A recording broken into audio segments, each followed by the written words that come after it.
Cher Magélia, j'imagine que toi tu subis aussi la censure. Qu'est-ce que t'en penses du fait que, voilà, parce que des gens écrivent des livres, disent des choses, ils peuvent aller en prison? Il faut quand même avoir conscience que dans notre pays aujourd'hui, la liberté d'expression, ça veut plus dire grand-chose. Pour ma part, je vais parler en mon nom et je pense que mes collègues des réseaux vont dire la même chose. La censure, oui, je l'ai subie. On l'a subie encore. Pour l'instant, moi, ça va à peu près, mais je l'ai subie par le passé. D'ailleurs, c'est pour ça que mon compte principal, notamment sur TikTok, s'appelle Magélia5, puisqu'auparavant, il y en a eu 4. D'accord. Qui ont sauté. On rencontre souvent quand même le phénomène où on va poster une vidéo où on est obligé de faire attention aux mots qu'on va utiliser parce qu'on sait que si on dit un mot, la vidéo va sauter, ou on est obligé un petit peu aussi des fois de gruger l'algo parce que quand on veut parler de quelque chose en particulier, il nous faut une phrase d'accroche qui va faire aussi que la vidéo va être poussée, parce que si on va direct dans ce sujet, elle va pas être poussée. En fait, des fois, la censure, c'est même plus tellement le fait que la vidéo saute, ça va être plutôt le fait qu'il freine la diffusion de la vidéo. C'est un peu comme ça qu'elle va se traduire. Et quel est le thème, censure. Quel est le sujet, voilà, le plus border, on va dire? Charme. Macron. Ouais, déjà. Macron. Ouais, dès que tu dis Macron, ça y est, ça pète. Brigitte aussi. Brigitte. Pas mal. Ouais, alors Brigitte, c'est garde à vue, c'est pire que ça. Bah, disons, moi, T'as perdu ton compte pendant 1 an. Moi, j'ai perdu. Qu'est-ce que tu penses du fait qu'Alain Soral, voilà, a été condamné pour 2 ans de prison? D'ailleurs, tiens, c'est drôle parce que on est en lien avec l'Iran, là, pour le coup. Ouais, non, mais carrément. Ce que j'en pense, voilà, ça m'étonne pas plus que ça, vu que Soral, il est quand même dans le collimateur depuis, allez, je dirais, moi, 20-25 ans. Moi, je l'ai connu la première fois chez Ardisson, où il venait présenter un truc qui avait rien à voir, d'ailleurs, avec des analyses géopolitiques. Il venait présenter Misère du désir, qui était vachement bien, d'ailleurs. Et ça parlait en fait, de comment les sociétés occidentales gèrent le sexe actuellement. Et il montrait notamment que tous les mecs en banlieue, ils ramaient vraiment pour ça, et que ça pouvait expliquer certains comportements. Et voilà, et je connaissais pas ce mec, je m'étais dit putain, c'est quand même assez intelligent ce qu'il raconte. Et voilà, et depuis je le suis. Voilà. T'as fait complotisme doctorat. En plus, moi je suis docteur en complotisme, donc moi tout ce qui est un petit peu subversif, ça m'attire, voilà, donc soutien Alain. Et puis voilà, et donc oui, effectivement, moi j'ai été censuré je me suis fait dégager de Twitter pendant 1 an. C'est comme ça que j'ai créé mon compte Telegram. J'ai pas YouTube, etc. Donc je sais pas comment ça marche. Là j'ai monté une chaîne, mais pour l'instant j'ai rien mis dessus. Mais voilà, donc je comprends et je sais comment ça se passe, la liberté d'expression en France, qui n'existe pas d'ailleurs, pour tout dire. Déjà 2000 personnes en direct. Hein. Merci de votre confiance, c'est énorme. Benas, moi j'ai appris quelque chose. Moi je ne savais pas, mais j'ai remarqué que les jeunes, je fais partie encore des jeunes. C'est gentil, merci.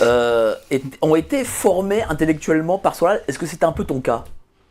J'ai pas compris. Ils ont été formés intellectuellement sur YouTube par Alain Soral. Est-ce que c'était ton cas? Non.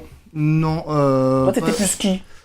J'avais pas vraiment de personnes que je suivais, mais j'ai toujours été pour les gens qui parlaient, en fait, pour la liberté d'expression au sens large du terme. Je suis pas sûr que la liberté d'expression soit bien perçue actuellement. C'est-à-dire que la liberté d'expression, c'est vraiment tout dire, en fait.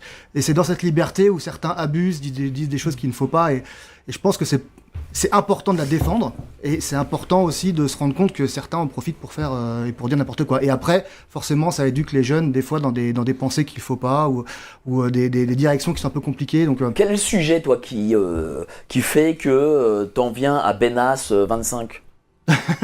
Moi j'ai été censuré sur tout ce qui est moi je traite les faits divers, donc je traite tout ce qui est malheureusement les viols, les incestes, tout ce qui est pédocriminalité, tout ce qui est des choses qui sont pas du tout drôles. Il y a certains mots que j'ai pas le droit d'employer. Ça c'est viol, inceste, pédocriminalité, c'est chaud ça. Il y a beaucoup de choses dont on n'a pas le droit de parler et qui sont tout de suite censurées, donc et pourtant ce sont des faits, avérés. Donc on censure la réalité, et ça c'est insoutenable, vraiment. Et toi, cher Charbel? Moi, la liberté d'expression, de toute façon, il y a des choses, il y a des domaines auxquels je touche pas. C'est-à-dire Ah bon les religions. Je parle jamais des religions.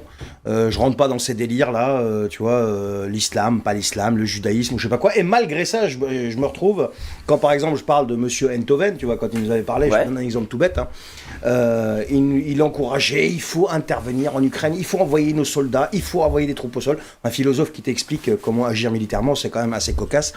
Donc moi je lui ai dit, bah écoute, c'est pas compliqué, tu prends tes clics et tes claques, il y a les brigades internationales, et puis prends tes coronets et vas-y. Eh bien, écoute-moi bien, j'ai été taxé d'antisémite. Et je me suis retrouvé signalé, j'ai eu sur TikTok, c'est même pas la peine. Alors moi, je les ai pas numérotés, mes comptes, mais j'en ai 5 ou 6, tu vois, je suis obligé de jongler. Il y a des vidéos que je poste sur YouTube. On s'auto-censure en fait sur des plateformes comme TikTok, parce que TikTok pour moi c'est une daube. Franchement, j'y suis parce qu'il faut y être. Mais TikTok, franchement, même les lives, si tu veux, j'y vais quasiment plus parce que je fais même pas de live moi sur TikTok. Je fais que sur Facebook, YouTube. Ils te font sauter de toute façon. Non mais de toute façon, moi sur TikTok c'est pas compliqué. Il y a des vidéos, la plupart des vidéos, c'est même pas il y a des vidéos. La plupart des vidéos que je balance partout, dès que je les mets sur TikTok. Inéligible, violation.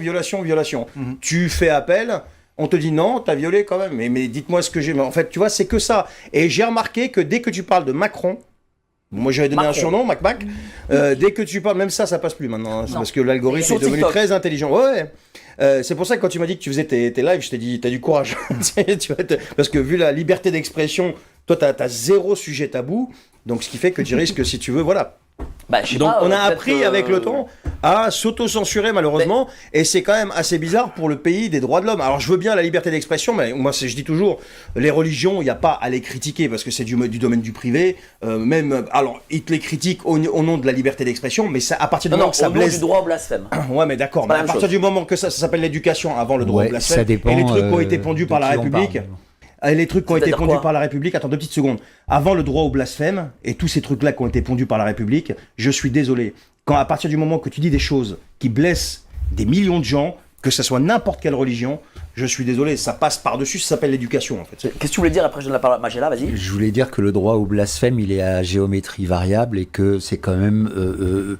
beaucoup mieux considéré de critiquer le christianisme que n'importe quelle autre religion. Voilà. Donc à partir de là, voilà. Mais moi, il y a des jours où j'adorerais être un normie parce que. C'est quoi un normie ? Et ben c'est, je sais pas, quelqu'un qui écoute BFM et qui bâtit toute sa pensée en fonction de ce genre d'infos. Voilà, parce que moi j'adorerais pouvoir aller. Je vais t'en montrer des normies tout à l'heure. Je vais t'en montrer quelques-uns. Je les ai encore filmés. Non, et tu vois. Je les ai encore filmés à Bastille. J'adorerais aller sur un plateau sur BFM TV pour dire que je me sens castor ou écureuil, voilà, parce que ça, on peut. Ça, pour le coup, c'est de la liberté d'expression, voilà, et garantie par la République. Quel est le sujet, Magella, que vraiment les réseaux sociaux te disent là, vous allez trop loin, madame ? Alors moi actuellement ça va parce que je suis un peu comme Ben, moi je traite beaucoup de faits divers etc. et je fais pas mal mes vidéos avec un peu d'humour. Du coup avec l'humour ça passe un peu plus parce que je vais être un petit peu plus sur l'ironie. Bon, il y a des gens aussi qui n'ont pas compris que le second degré c'était pas une température, mais enfin voilà. Mais moi je le fais un peu plus passer comme ça. Par le passé, par contre, j'ai été beaucoup censurée, notamment quand je parlais du vaccin, du Covid, etc. Alors ça a été vraiment le. Et encore aujourd'hui, il est compliqué d'en parler. Ah oui. Encore aujourd'hui, il est compliqué d'en parler. Sur YouTube ? Sur TikTok. Ouais, sur TikTok. Même TikTok, quand tu dis c'est... injection sur TikTok. Hein. Moi, je dis la Pic-pic, soupe, la pic-pic, on essaye de trouver d'autres choses. Après, ça dépend comment t'es monitoré, je pense. Hein. Ça dépend si t'es surveillé. Je sais pas comment ils fonctionnent leur truc, mais ça dépend si par exemple t'as été... Enfin, je veux dire... Tu t'es fait supprimer plusieurs comptes, je pense qu'ils doivent te surveiller plus, je sais pas. De toute façon, tout ce qui est... aussi, je crois que tu dis le mot. Ouais. C'est dans les lives, par exemple, si tu dis C'est 3 ça. ou 4 fois le même mot qui est pas voulu, en fait, ils te font sauter le live. Bon, il y a des sujets, clairement, moi, je les aborde pas, hein, de toute façon. Pourquoi tu l'abordes pas ? Parce que déjà, j'estime que il y a des sujets sur lesquels j'ai pas la connaissance et je vois pas qui je serais pour en parler, déjà, pour commencer. Je vais pas aller m'enquiller à parler de choses dont je ne maîtrise pas forcément les tenants et les aboutissants. Donc je vais donner mon avis sur des choses sur lesquelles je me suis un peu renseignée, sur lesquelles je vais être davantage éclairée. Et puis, moi je parle beaucoup de la France parce que moi ce qui m'importe avant tout c'est mon pays. Voilà. Donc moi je vais pas aller m'occuper déjà des conflits extérieurs parce que déjà, moi ce que je veux c'est déjà parler de ce qui se passe dans mon pays. Je vais te dire une chose. Moi je viens de la droite traditionnelle. Je viens de Maurras, compagnie, tu vois, les Bainville, tout ça. Donc voilà, ça c'est la famille politique dont je viens. J'étais dans les trucs de Sarkozy, j'étais à l'Élysée, machin, enfin, bref, voilà. Et je ne connaissais pas Soral. Si, je le connaissais comme un mec des temps de chez Evelyne Thomas. Tu vois, c'est-à-dire, c'est mon choix, je sais pas si vous vous rappelez cette émission. Et je connaissais pas plus que ça en fait. Par contre, mais moi j'ai quelque chose, même si, bon, c'est quelqu'un qu'on reçoit de temps en temps, et que moi j'aime bien, je trouve pas mauvais pour le coup, parce que j'ai quand même découvert.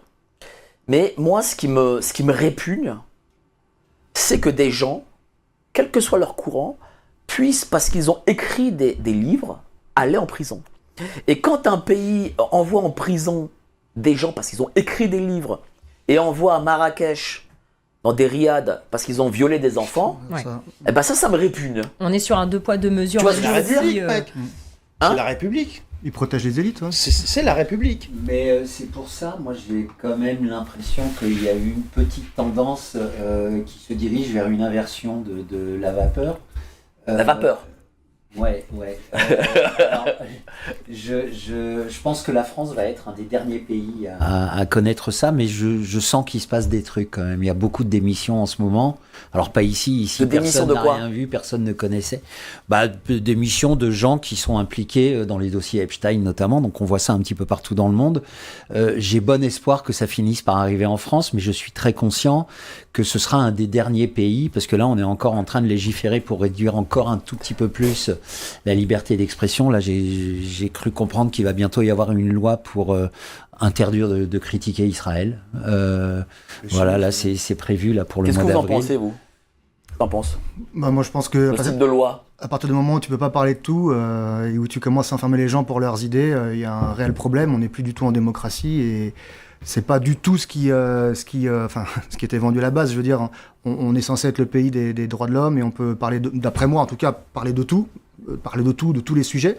Dans une limite, comme tu disais tout à l'heure, de limite de respect des communautés et tout ça, là, il n'y a pas de problème. Mais est-ce que tu te dis pas, un jour, on va m'envoyer les flics pour me mettre... Tiens, j'étais avec Guillaume Mercadal, je l'ai filmé au tribunal, l'agriculteur, t'étais avec moi d'ailleurs.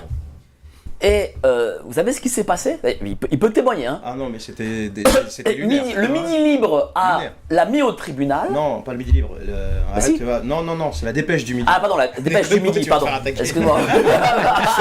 Pardon, la dépêche du Midi l'a mis au tribunal parce que Pierre-Guillaume Mercadal a dit que c'était un journal collabo. Bon. Et donc, la dépêche du Midi a ramené...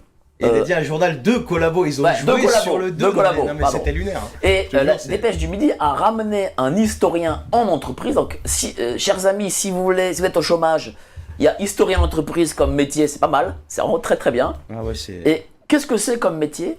C'est un métier qui fait que vous avez été collabo, vous avez, je sais pas moi, vendu des gens, vous avez participé à des rafles, et ben...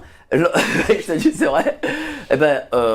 Quand tu es historien en entreprise, tout ça c'est fini. Parce que le mec il arrive et il te crée une histoire. Il te fait du blanchiment. Voilà. Ceux qui font du blanchiment d'histoire. Lui il te blanchit ton talent. On va accuser Poutine de réécrire l'histoire. Et après tu prends des mecs qui nettoient tout ton historique sur internet et tu te recrées une nouvelle histoire. Et en fin de compte t'as été un grand résistant. En fait tout ce que t'as fait. C'est pas des rafles que t'as fait. En fait, c'est une forme de résistance en sous-main pour voilà. Et ça, on a assisté à ça. Mais c'est exactement. Plus d'une heure, le mec, il a parlé pendant plus d'une heure. Moi, j'en pouvais plus. J'ai dit à Pierre-Guillaume, j'y vais parce que je pouvais plus me contenir, je pouvais plus me taire en fait. Parce qu'ils ont réinventé l'histoire. Ah ouais, non. Mais ils passent leur temps à faire ça. L'autre jour, j'ai vu Yann Brossa qui s'est bouffé le nez avec je sais plus qui, et le mec lui disait non mais attendez, vous les communistes, vous avez été collabo jusqu'en 41, jusqu'à la fin du pacte Ribbentrop-Molotov. Et Yann Brossa a été scandalisé d'entendre un truc pareil. pareil, qui est une réalité historique. Enfin, je crois, je risque pas le procès en disant ça, quoi. Alors, en tout cas, moi, c'est ce que j'ai appris à l'école. Donc, jusqu'à preuve du contraire, voilà, pacte Ribbentrop-Molotov, 1939-1941. Voilà. Donc, alors justement, là où c'était dangereux tout ça, parce que il y a des mecs qui se font blanchir leur histoire, mais ils peuvent aussi faire l'inverse et te pourrir ton véritable historique. Enfin, c'est hyper touchy tout ça, parce que ça peut, si tu ne vas pas dans le sens qui les arrange, ils peuvent aussi te pourrir ton véritable historique. Enfin, c'est voilà, moi Pour en revenir un peu sur cette fameuse liberté d'expression, pour moi, avant d'empêcher les gens d'écrire, moi, Soral, tout ça, c'est pas quelqu'un que je lis, mais pour moi, si on veut pas le lire, on n'achète pas ses livres. C'est aussi simple que ça. Maintenant, il ferait mieux de faire un petit peu la chasse aussi aux fake news, aux gens qui racontent des conneries et qui, surtout, menacent de mort. Déjà, il y a beaucoup plus de travail là-dessus. Après, voilà, si on n'est pas d'accord avec les écrits de certaines personnes, on les achète pas. C'est aussi simple que ça et on ne l'écrit pas. C'est comme celui qui regarde ta vidéo et qui te critique dans tous les sens. Si t'es pas content, casse-toi, quoi. Je veux dire. C'est surtout qu'en faisant ça, ils font monter nos vidéos, donc ils se commandent. Bref, c'est complètement con, mais au lieu de nous ignorer et de nous bloquer, ce serait tellement plus simple. Mais enfin, non, mais voilà. regarde, alors Soral, lui, il produit de l'analyse politique, donc alors je peux comprendre que tous les feux de l'actualité soient braqués sur lui et qu'on va disséquer la moindre virgule pour lui pourrir la gueule. Mais Mike, on était ce week-end chez Dieudo à son vernissage et Dieudo, alors qu'il y a 3 semaines, on a vu qui l'a fait interdire de spectacle, et il continue à être interdit de spectacle, alors qu'on sait très bien que c'est une manœuvre politique, qu'il n'y a rien d'antisémite, il a juste dit des trucs qui dérangeaient Ariane de Rothschild. Et ça fait 13 ans qu'il est interdit d'exercer son métier, qui est de faire marrer les gens. Voilà. Donc la liberté d'expression en France, moi je pense qu'on est un des pays les pires. Je crois, je sais plus si la France n'est pas entre 1 et 3 de pays qui censurent le plus les pages internet dans le monde. Qu'est-ce que t'en penses ? Sur les lives, par exemple, c'est exactement ça. C'est-à-dire que dès que quelque chose ne va pas, ils te censurent et ils coupent tout. Et jusqu'à après pouvoir couper ta chaîne. Donc on est vraiment... En fait, dès qu'il y a beaucoup de monde sur un live qui commence à échanger sur des thèmes que je sais pas qui d'ailleurs ne veut pas en fait entendre, ils suppriment, ils coupent la parole. Ceux qui sont contents de ceux qui ont perdu les élections, qui sont toujours au pouvoir. Oui. C'est eux qui suppriment tout. Après, je sais pas comment, particulièrement pour TikTok, comment ça se fait qu'il y a quelqu'un qui doit appuyer sur un bouton directement, ou si c'est les algos, ou si... T'as des fermatrolls qui arrivent là, et ils arrivent par 150, 60, et mais regardez, tout ce qu'on dit là, pourquoi si je voulais cette émission et ce sujet, je vous le dis très sincèrement, pas parce que je suis un fan ou que sais-je, mais parce que je remarque que même les médias dits dissidents n'en parlent pas. Il y a un mec, il est condamné à 2 ans de prison et ça pourra nous arriver à nous tous. Je vous le dis, hein, ça pourra nous arriver à nous tous au vu de comment est la législation française. Et attendez, qu'est-ce qu'a dit Monsieur Barrot dernièrement ? Il a dit « Je vais mettre les réseaux sociaux au pas ». Mais pourquoi vous avez entendu ça ? Pourquoi ? Parce qu'il y a beaucoup d'informations qui passent par les réseaux. C'est tout. Il y a trop d'informations qui passent par les réseaux. On les gêne aujourd'hui. Oui, mais est-ce que les médias dits alternatifs, dissidents, ou ce que vous voulez, j'en sais rien, sur Internet, est-ce que eux-mêmes aujourd'hui ne sont pas trop frileux peut-être ?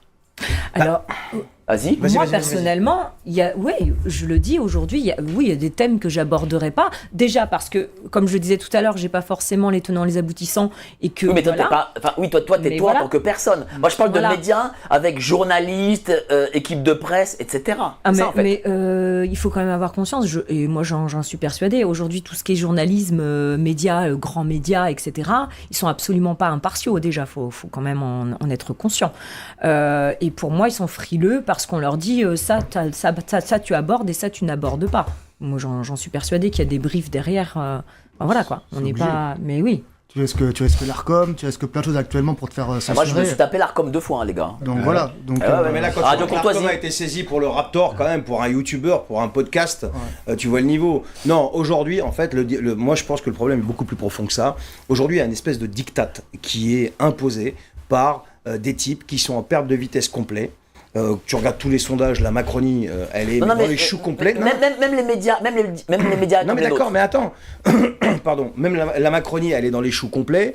Tu regardes les 2 dernières élections, ils se sont fait dérouiller. Les mecs, ils continuent, comme je l'ai dit l'autre fois, et je vais faire attention à ce que je dis cette fois-ci, mais ils séquestrent quand même le pouvoir. Ils sont en roue libre totale. Et pour éviter justement que la masse se lève contre eux, par des réseaux sociaux où il y a une liberté quand même de parole, où t'es pas limité par le temps ou par je sais pas quoi, t'as envie de faire un live de 24 heures, tu le fais. Eh bien, pour éviter ça, ils sont obligés de légiférer, ils sont obligés de mettre des limites pour pouvoir justement préserver le peu de pouvoir et d'autorité qui leur reste. Il y a que ça, ils n'ont plus que ça pour imposer leur autorité. C'est tout, c'est la force. Et ça, je vous ramène quand même à un régime d'un autre temps qui a fait quasiment la même chose, en beaucoup plus violent certes, mais il a fait quasiment la même chose.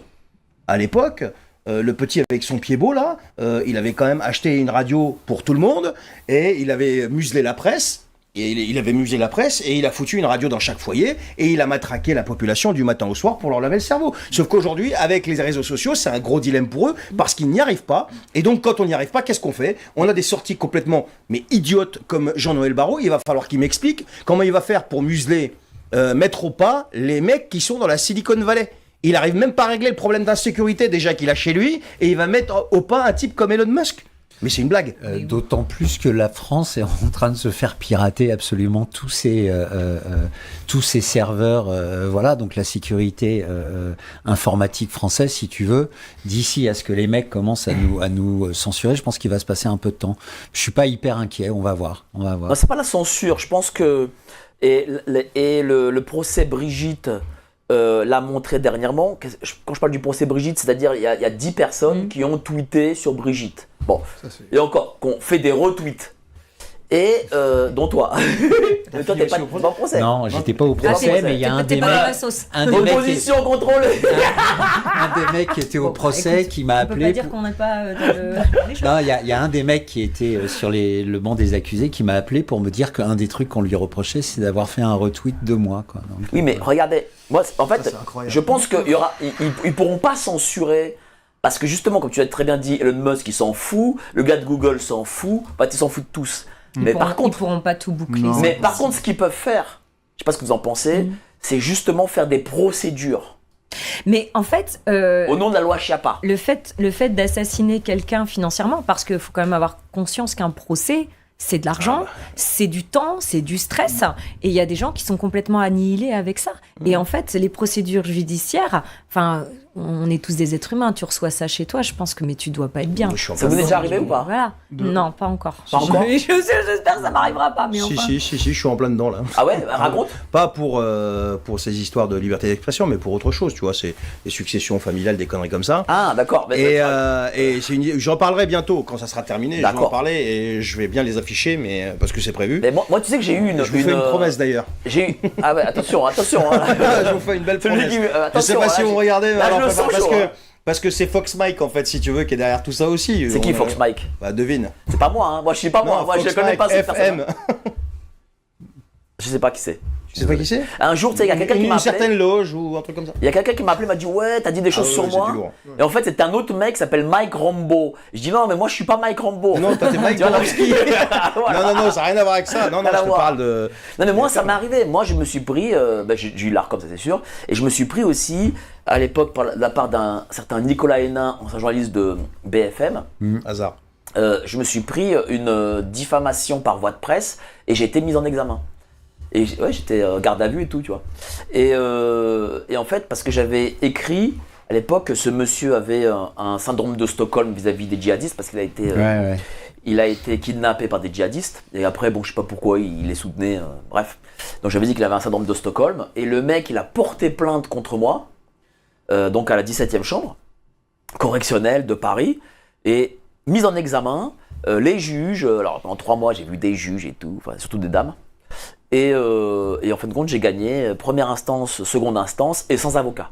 Mais alors, c'est tout seul comme ça. C'est pour ça qu'il faut vraiment s'adapter. En fait, il faut être agile, si je peux dire. C'est-à-dire, moi, j'ai l'habitude d'envoyer se faire enculer un peu tout le monde, mais jamais quelqu'un personnellement. C'est-à-dire, c'est un groupe.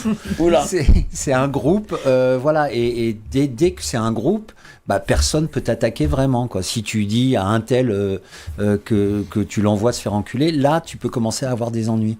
Donc, c'est les attaques... Écoutez, c'est un maître. Écoutez-le.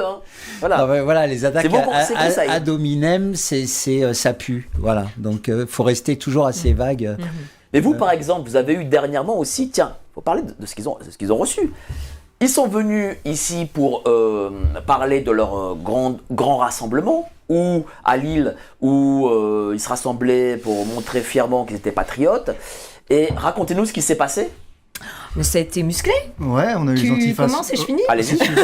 Avant la manifestation, on a eu le droit aux antifas qui nous ont attaqués parce qu'on était dans un restaurant où on attendait tout le monde, on se réunissait. Ils ont attaqué avec kéfier sur le visage et insultes et jets de chaises et tout ce qui va avec, sans aucune raison et sans aucune provocation de notre part. C'est ça qui est important. Il n'y a même pas de drapeau français, je crois. Ils ont dû nous reconnaître. Alors, je crois quand même. Il y avait un drapeau peut-être. Alors, pas vraiment. Enfin, Non, si, un tout plié, petit. plié. Non, en fait, voilà, parce Ah, que vous étiez dehors, vous les garçons, à attendre le gars de la sono portative qui arrivait. Et je crois qu'il avait un mini drapeau vraiment français sur sa. Et comme déjà dans toute la ville de Lille, il y avait eu placardé les citoyens patriotes, les fachos vont être là. En gros, c'est un peu ça. Parce que bon, t'as pas le droit d'aimer ton pays, sinon t'es un facho. C'est exactement ça. Du coup, et en plus, on avait mis la main, ça venait d'être collé. Enfin bref, il y en avait partout. Et ils ont vu nos images aussi. Parce qu'on s'est pris en photo en train de coller et arracher leur truc. Ouais, mais en fait, les... pour la petite histoire, on n'aurait pas dû se trouver dans ce quartier. Non. Ce qui s'est passé, c'est qu'on cherchait des fumigènes bleu, blanc, rouge, et on regarde sur internet vite fait, ah bah tiens, il y a un magasin, tel lieu, machin, nana. Nous, on y va, les innocents que nous sommes, on connaît pas Lille. On se retrouve dans le pire quartier, donc nous, on prend nos petits fumigènes, on se dit, ah bah tiens, il y a un petit resto, on va se mettre là, parce que c'est pas très loin après de la place où on doit faire notre rassemblement. Et voilà, et c'est comme ça en fait. Bon, ce qui s'est passé, c'est qu'effectivement ils ont pris à partie. Et vous auriez pu directement. finir, on a vu les images, vous auriez pu finir 2 semaines avant comme Quentin. Non, mais honnêtement, ils étaient extrêmement agressifs. Pour ma part, moi j'ai essayé de dialoguer avec une jeune fille qui était cachée, parce que je me suis dit merde quand même, c'est des jeunes. En plus moi franchement ça m'effraie de voir que ce soit des jeunes comme ça qui sont complètement matrixés, à qui on a bousillé le cerveau, si jeunes, parce que franchement ils avaient quoi, 20 ans, ça devait être des étudiants, et je me dis mais ils ont le cerveau complètement matrixé, alors que nous on n'est pas un groupe politique, on est pour voilà, l'amour de notre drapeau, l'amour de la France. Ils nous ont agressés mais directement. Et vous êtes sorti comment ? La police est arrivée. Ouais. Mais alors, moi, si je peux mettre un petit grain de sel, je crois qu'il y a une vraie nervosité chez eux en ce moment, parce que aux États-Unis, Kash Patel a promis de faire toute la lumière sur ce mouvement-là et de qui les finance, etc., etc. Donc, je pense que ça sent pas très bon. Mais de mémoire, ils sont déjà classés groupe terroriste aux États-Unis. Ceux qui sont pris à vous, ils savent même pas qui c'est Kash Patel. Non, après, non, mais c'est pour dire que voilà, c'est vraiment, eux, c'est les vraiment gens qui sont. Monsieur, j'en ai eu un Bien devant sûr. chez moi, il Mais est c'est venu, les il m'a petits traité à pions. moi de néo-nazi. On part de loin. Voilà. Donc Mais- là, mais- le mais non, QI, mais- pas plus. Oui, mais le truc, c'est que ça se fait progressivement. Tu vois, par exemple, aux États-Unis, les Noirs américains ont bien compris que le mouvement Black Lives Matter les prenait pour des cons.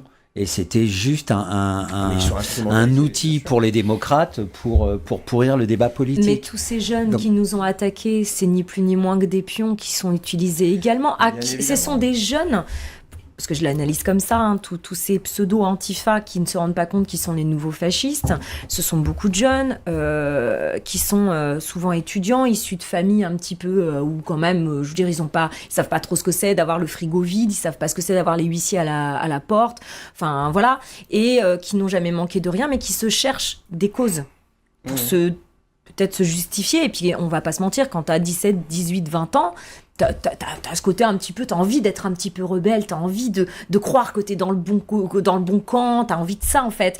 Donc pour moi, c'est des jeunes qui sont instrumentalisés, et ceux qui les instrumentalisent, on sait très bien qui c'est.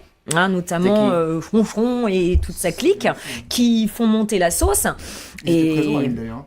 Ouais, il y avait Aurélien Lecoq qui était en train de sourire, avec un sourire jusqu'aux oreilles, pendant qu'il y avait 300 antifas qui étaient en train de crier « À bas l'État, les flics et les fachos ».